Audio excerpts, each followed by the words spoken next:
In this section, we were introduced to transient thermal analysis and learned about additional material properties related to these analyses such as specific heat, thermal capacitance, etc. We also looked at a few practical applications of transient thermal analysis. Now suppose you take a solid block of butter and heat it in a pan. After about a minute of heating, the temperature of the butter and the pan rises as indicated by the principles of transient thermal analysis. But there is something else that we observe which hasn't been discussed until now. We see that the solid block of butter has turned into liquid and is flowing freely in the pan. This transition of matter from one phase to another is known as phase change. Matter exists primarily in three phases: solid, liquid or gas, and the transitions from one phase to another have different names. In the example we saw, the butter went from a solid phase to a liquid phase. This process is known as melting. If the liquid butter is kept in the fridge, it will turn into a solid again. This process is known as solidification. We also see the melting process when a wax candle is lit, and when the candle is blown, the liquid wax solidifies again. The transition from liquid phase to gas is known as boiling. The most common example of boiling we come across is when we see steam rising from a vessel in which water is being heated. The steam is water in gaseous form. The reverse process is known as condensation. When we walk on a lawn in the early morning, we find that the grass is wet. This happens because water vapor from the atmosphere condenses during the cold night and deposits dewdrops on the grass. The transformation of a substance from solid phase to gaseous phase without passing through the liquid phase is known as sublimation, and the reverse process is known as deposition. You might have noticed that the naphthalene balls or mothballs that are used in cupboards reduce in size over time. This is because naphthalene sublimes and turns into gaseous state, thereby disappearing slowly. Phase change generally occurs at a constant temperature when the pressure is constant. This constant temperature has different names based on the process. For example, boiling point, melting point, etc. So how exactly does phase change occur? To answer this, let's get to the atomic scale and look at the arrangement of molecules in various phases. The molecules vibrate about their mean positions in solids, slide over one another in case of liquids, and move about freely in case of gases. Thus, gases have the most amount of energy, while solids have the least amount of energy. When a material is heated, the energy of its molecules increases. As more heat energy is added to a solid material, at a certain temperature, the molecules have enough energy to overcome intermolecular forces and transition to a liquid. This process is known as melting, and the temperature at which this process occurs is called the melting point. Further, if we keep adding heat, at a certain temperature, the molecules in the liquid will have enough energy to transition to a gas. This process is called boiling, and the transition temperature is called the boiling point. The amount of energy required to change the phase of a material is known as the enthalpy H, or latent heat for that phase change. Its SI unit is joule. Heating a solid causes its molecules to vibrate more, thereby increasing the temperature of the solid as predicted by its specific heat. When temperature of the solid reaches its melting point, Adding more heat does not change the temperature because all the energy goes into melting the solid. Thus, phase change generally occurs at a constant temperature. Once the solid has completely transitioned to the liquid phase, adding more heat will then increase the temperature of the liquid. A few exceptions exist. For example, amorphous solids do not have ordered internal structures and hence do not have a sharp melting point. But in most practical cases, phase change occurs at a constant temperature. The amount of heat required to melt the solid completely is known as the enthalpy of melting or latent heat of melting.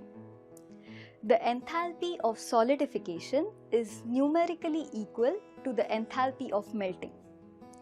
But enthalpy of melting is positive since heat is added to the system, while the enthalpy of solidification is negative since heat is removed from the system. The temperature at which phase change occurs in a given material depends on the pressure.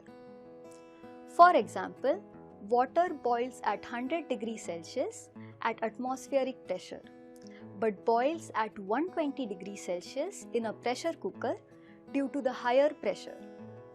Since the water reaches higher temperatures in a pressure cooker, the food cooks faster. Now that we understand phase change and the physical meaning of enthalpy, let us simulate a phase change in ANSYS Mechanical. When modeling a phase change, enthalpy is an additional material property that we need to define. Up until now, and in most textbooks, enthalpy is defined as the energy absorbed or released by a body to undergo phase change. That is, its SI unit is joule. But in simulations, this definition is modified to be the energy absorbed by a unit volume of a body. So it has dimensions of energy per volume and its SI unit is joule per meter cube. In theory, enthalpy can be calculated from the specific heat C and the density of the material by calculating this integral. However, for accuracy, we define an enthalpy temperature curve which specifies the enthalpy at different temperatures. Now we will simulate the freezing of water into ice in a freezer.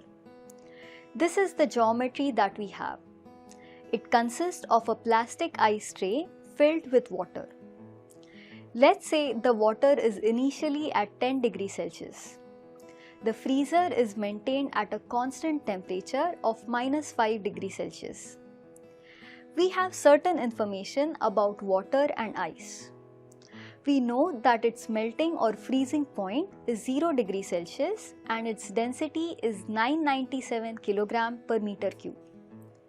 The specific heat for ice is about 2100 joule per kilogram degree Celsius and that for water is about 4200 joule per kilogram degree Celsius. The enthalpy of melting is 334,000 joule per kg. Based on this information, we first need to define an enthalpy temperature curve. Let's say the enthalpy is 0 at -10 degrees Celsius. Instead of a distinct melting point at 0 degrees Celsius, let's assume melting starts at -1 degree Celsius and ends at 1 degree Celsius to avoid abrupt steep changes in enthalpy. The enthalpy at -1 degree Celsius is the sum of enthalpy at -10 degree Celsius and the product of density, specific heat of ice and the temperature difference. Further, the enthalpy at 1 degree Celsius is equal to the sum of enthalpy at -1 degree Celsius plus the product of density and enthalpy of melting because this is the temperature range in which melting occurs. Finally, enthalpy at 20 degrees Celsius is the sum of enthalpy at 1 degree Celsius and the product of density, specific heat of water and the temperature difference. The figure here shows the enthalpy temperature curve that we will be defining in ANSYS Mechanical. So now that we have an enthalpy temperature curve, let's see how to apply the boundary conditions. The initial temperature of the water and the ice tray is defined to be 10 degrees Celsius. We define a step which is 10,000 seconds or about 2 hours 47 minutes long. Now we need to simulate the fact that heat is being lost from the water and the ice tray to the cold air in the freezer. So we apply a convection boundary condition on the surfaces of the ice tray and the surfaces of the water that are in contact with the cold freezer air. We assume a film coefficient of 30 watt per meter square degree Celsius. The ambient temperature of the freezer is assumed to be -5 degrees Celsius. After solving the system, we use contour plots with customized levels to observe the progress of solidification.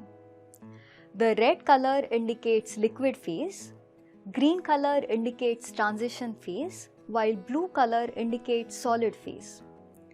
We see that water starts freezing from the outer surfaces and the freezing progresses inwards. At about 6,620 seconds, that is after about 1 hour 50 minutes, the water solidifies completely into ice. In addition, if we plot the variation of the average temperature of water with time, we find that the temperature remains almost constant at 0 degrees Celsius when the water undergoes freezing. Thus, heat removed from water during this time does not reduce the temperature of the water, but is in fact spent in transforming the water to ice. In addition to the examples we saw previously, melting and solidification processes have important industrial applications. For example, solder is melted and solidified quickly to connect various electronics parts. Casting is a process in which molten metal in liquid phase is poured into a mold and cooled down to get a solid body with desired shape. 3D printing is a type of additive manufacturing method which involves depositing material in liquid phase layer by layer and allowing it to cool down to form complex solid shapes.